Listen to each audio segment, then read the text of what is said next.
Alright, welcome to my Sorare journey. Last episode was called The Pivot because we had a strategy, we pivoted away from that, and we've moved on. I have no idea what to call this episode. We've pivoted, we've moved away, now we're back here, we're up here, we're down here. You know, it's a roller coaster of emotions, strategy, decisions. I'm going to explain it all. But essentially what's happened, we pivoted from one strategy into another, and we've changed from that strategy. And, you know, I do a lot of thinking about my teams and planning my teams.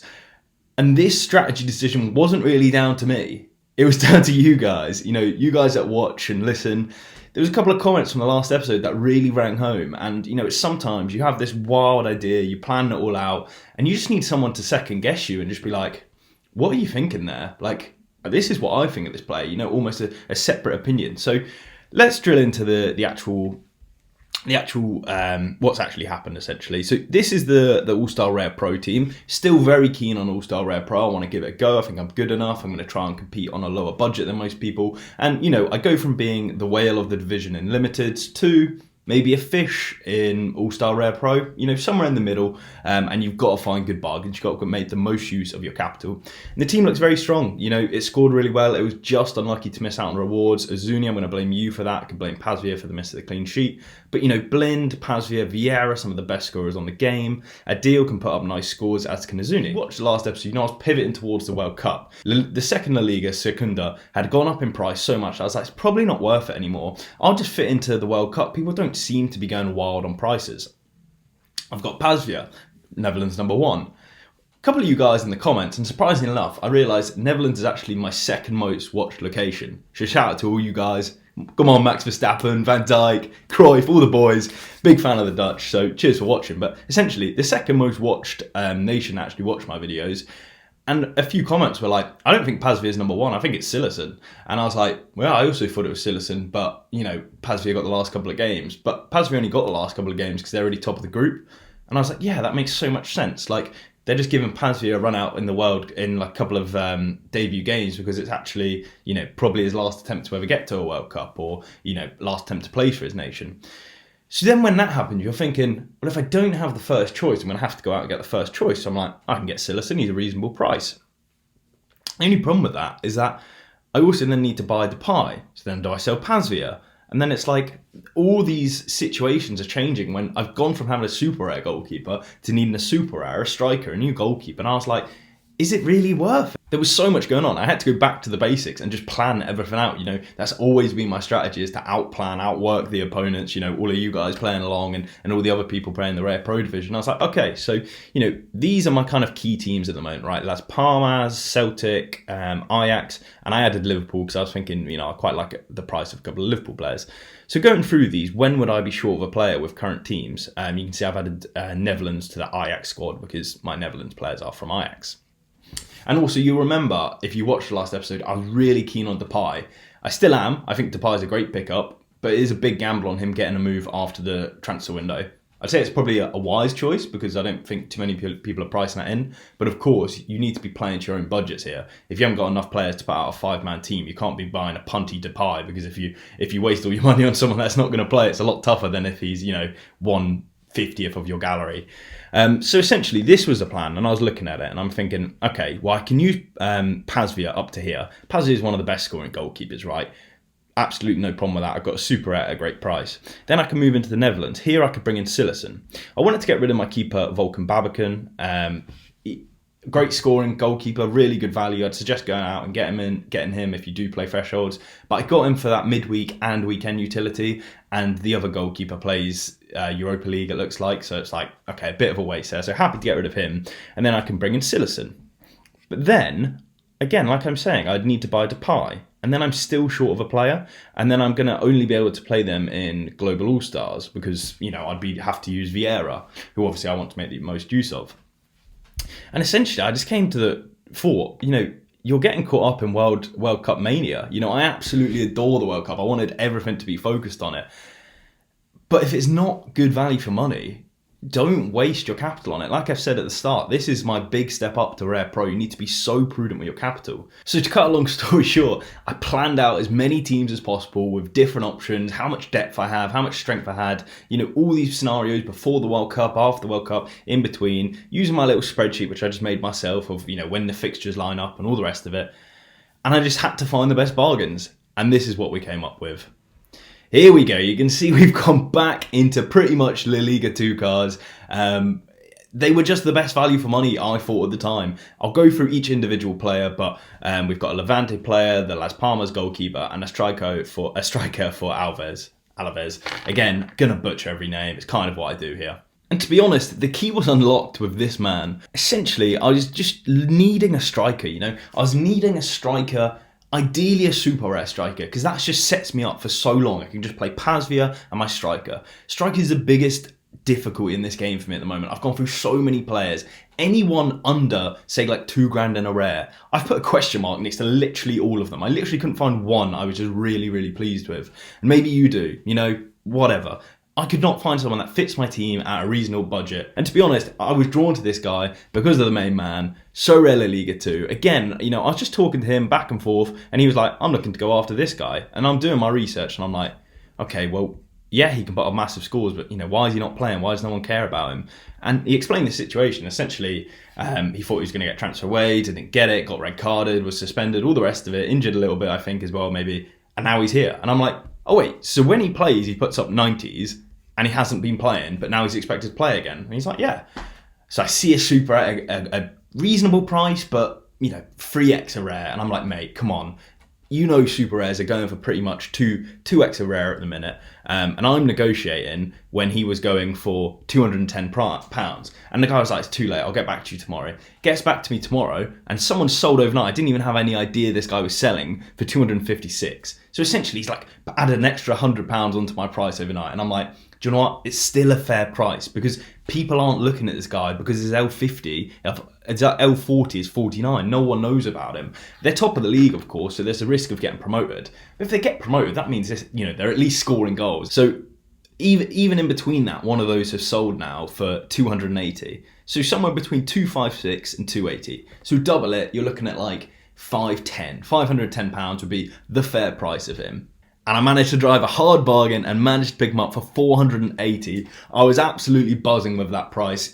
He fit so many boxes for me. He's a bit under the radar, but I get another super rare in my team, or in my whole gallery, which is obviously where I'm lacking. I think I only have 4 in total. And it really sets me up. So then I'm looking at my team and I'm trying to plan out this kind of all-star mixed with Secunda Pro. And I'm like, well, the second division's coming. If I can get a second division goalkeeper, I'll be absolutely solid. And if you've watched the live auction, you've seen me overbid for Valles and I didn't get him. He went for 1,900. Someone even paid 2,000 for him at one point. He dropped to 6 this weekend in score. A literal 6. Or it's even dropped lower now. It's a 3. And he's thankfully come down a little bit. But when I zoom out at the picture, this guy's only conceded 4 goals in the whole season. And 3 of them were in the last game when I didn't own him. So thankfully, I've managed to pick him up at 1,700, just below £1,700. And I'm not saying this is great value. This is probably quite expensive for a goalkeeper in his region. But why I've picked him up is for, like I've been planning, these quiet game weeks. But on top of the quiet game weeks, you also have a brand new division. You have that second division Europe where they're awarding second tier cards. Now, why would you play them in second tier cards when you can go out and win Kimmich if you come first? At the start of the competition, there's going to be such a lack of teams that actually have full, ready-to-go teams. If you can get some of the best players, and I've already got some of the best players. You saw me pick Vieira up, an absolute steal. I've got now 2 super rares in the division, 1 coming back from injury and 1 that's ready to go. So I ended up making this, and this is kind of like my mega matrix. I want to play rare, I want to play rare pro, I want to play during the World Cup, and I want to play after the World Cup. And essentially my teams allow me to do this, I don't think there's anyone here that I need to buy. Of course, when I did need to buy them, I highlighted them a different colour. Do whatever you want to plan them, but make it easy, right? And it's like, so now I can play rare pro, in the World Cup, post the World Cup. All I needed was that goalkeeper. So I just went out, had to get him for that price. It was cheaper than I've bid on him before. It's a reasonable price. Yes, slightly high, but when your plan's in place, it makes a lot more sense. The only real flaws in this plan, obviously depth. It's difficult to get depth when you're trying to compete on a budget. And then post-World Cup, I've got Greg Taylor here from Celtic. And if you actually look at the pivot screen, Celtic start playing actually after Las Palmas, so it's not the perfect scenario. Essentially, all I need is a rare defender, and I already know who I want to get. It's either Alex Suarez from Las Palmas, an easy stack, or Eric Cubella from Las Palmas, an easy stack. There's only 2 rares of one, and 2 rares of each, so that's why it's quite difficult to get them. But that's not it. I really don't want them, because, it's one of these fun versus strategy versus, one of the kind of many decision-making problems you get on Sorare, which is I want to have fun and I want to get my best team. Is this just the best team because I'm trying to stack? Essentially, I really want a Mauro Jr. I've been waiting to get one for ages. He doesn't fit the plan at all. He doesn't fit the budget at all. He's just one of the best scorers. He's injured. He's coming back from injury. I think he'll go up in value quite a lot. Essentially, I see it going like this. He gets straight back in the PSV team when he's fit. He puts up monster scores because everyone's forgot about him. He's a wing back, which really works for the new matrix. He's not decisive dependent, but he does get a lot of them. And essentially, he's got defender cards for the new season cards, where previously they were midfield. The defender card score is even better. I've already said how I like new season cards, but he just doesn't work. So right now, I'm sitting in my balance. There is £572. This one's on bid for 494, and I'm like, post the World Cup, so in December, I'm going to need a rare defender. Do I just get Mauro Jr. until then? Or do I play smart and just play the long game? Because, for example, this Rojo that I've picked up, or Roja, again, no idea how to say it. I'm going to need to get Sorare Liga 2 on just to do the pronunciations for me at one point. But this guy hasn't got the best fixtures at the moment. But I could get him at such a good price, I thought I just had to buy him now. Because if he starts putting up more of those 90s, he's not going to be anywhere in the region I could pick him up for. So then it's like, is this going to be a similar scenario with Mauro Jr., where it's just better to get him now, the closer he gets to fitness, when he's back in training? I think he's even back in training. That's what I think I saw on Twitter today. I'm not saying I'd even get him for the next bid. The next bid would be 524. But it's that smart play versus the fun play. For me, the fun play is Junior, because he's an under 23, he's electric, he's going to put up better scores. But you're risking it. What if I can't sell Mauro Jr. in December because no one wants him because the Eredivisie doesn't play in December? It's one of these scenarios, and I haven't got a decision. You'll probably know in the next episode whether I went out and played the smart choice of, a second division player, or whether I went with the fun Mauro Jr. route. I think both are great options, obviously, but limited capital. We'll see what I do. But the headaches haven't really stopped there. They've only just started, and let me explain why. Pasveer, great fixture. Taylor, great fixture. Blind, great fixture. Vieira, great fixture. A really solid team, and then I've got the new signing. They're playing this Burgos team. Burgos have played, let me just get the stats up. Burgos have played 8 games, lost none, and conceded none. They've conceded no goals in 8 games. Their keeper's on fire, the whole defence is on fire. And it's like, I've just got my team, or my player, who's playing at the top of the league. They've scored 13 goals this season, coming up against a team that's never scored 2. Or I play my striker from Granada, who's also got a difficult fixture. Essentially, we're in the position where it's like, my All-Star Rare Pro team is so close to being unbelievable, but it's kind of one player off. But you could just gamble on that player having a good game, just because they haven't conceded a goal yet doesn't mean he can't get one. All we need is one with a super rare, one decisive action. And of course, whatever happens with the other team, upsets happen in football all the time. I'm sure you guys know. But I tell you the problem. The problem is this brand new tournament, an All-Star Rare Pro, or Second Division Europe Rare Pro. There's 2 stars, which are obviously like the monster cards, and it's only 36 entries at the moment. And how many people are going to join late for a team you need full entries? And some of these won't even be full teams. And I'm so close to registering a full team now, I just need that defender I'm talking about. I could go Valles, I need a defender, Vieira, Azuni, and Rojo. And I could even slot in someone else. So if I didn't like Azuni's fixture, I could slot into Frutus here and then the super rare up top. Now, it's not a killer team, but you're playing much less dominant sides. You're playing, a very limited pool of players, playing against 36 people, and 2 of them get stars, and I think there's prizes up to 12. It's so tempting just to go out and get the defender. But like I said, I so want Mauro Jr. He's in no plans at all. He's U23. Why would I play a U23 premium? Because I think he's so undervalued. would probably say he's close to the most undervalued card on the platform, in my opinion. Don't just go out and get one because I said it. Like, please don't. Do your own research. I could just be way in over my head here. But the attempt to enter second division already, but it's just a whole limited capital. But then again, I'm taking away a really solid team that needs one decisive, in my mind, to have a a point-winning score. And again, has this episode been helpful to you? I'm not sure. It's really been like an internal monologue, but I just wanted to get it out there. Share some of my thoughts. Share the fact that you guys are helping me. Sometimes you just need someone to sense check you, and that's what my team needed. I was so drilled in the World Cup. I was ignoring all the red flags. I was just like, World Cup, World Cup, World Cup. Netherlands will support them. Let's go for it.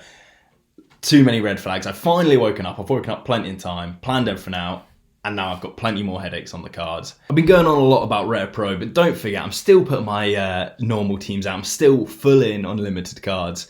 This is who we're looking at this game week. There isn't too many good fixtures out there for me. I think I've got a chance in some of them. My Rare Pro is lacking. Oh my God, my Rare Pro is already dead. It was always going to be difficult against Napoli. That's why I'm happy I didn't go out and pay for a superstar expensive card. I got Depotra for about £100. Casual team's going to be dead. I didn't care about that. We're going to need Celtic to perform well for this one to come good. Don't want to curse us. This was a great start, but Muller didn't play. Again, I didn't put too much time into the actual lineups this week. I put my times into building the teams for the future. If you've only got so much time, you've got to work out what's going to earn you more. And essentially, a plan for the whole year is going to be our one European midweek.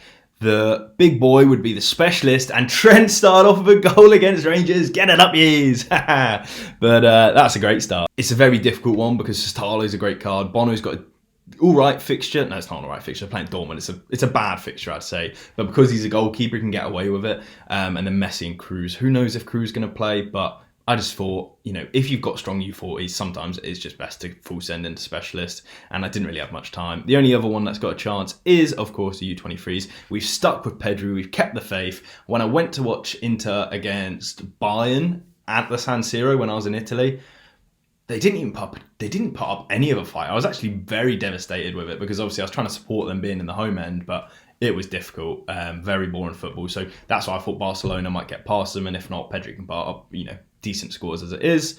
And finally, an underdog team. So all on Jeremy Frimpong at the moment.